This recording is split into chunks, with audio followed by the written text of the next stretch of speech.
Women take a stand against sexual assault. Good evening. It's Friday, April 13th. I'm Sonia Shavasva. And I'm Rochelle Metzger. Thanks for joining us. Victims of sexual violence and their supporters gather at Prince George's Hospital Center to take back the night. Similar events were held around the world yesterday as a way to fight back against crimes of silence. Holding candles, attendees quietly paid tribute to victims before breaking the silence with song. Inside the event, survivors bravely told their stories. All right. Growing up as a child, I thought abuse was normal. I never visited anyone else's house, so I figured that this was how people showed you that they loved you. The older I got, the more I was abused. I became familiar with feelings of pain, shame, and fear.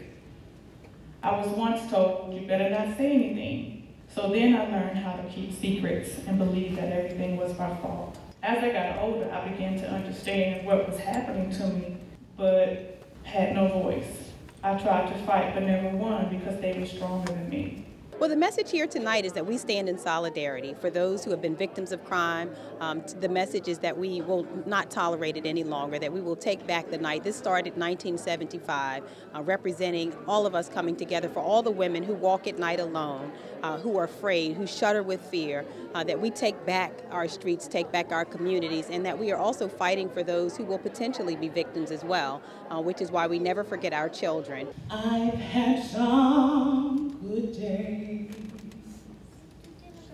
I have had some hills to climb. I've had some weary days.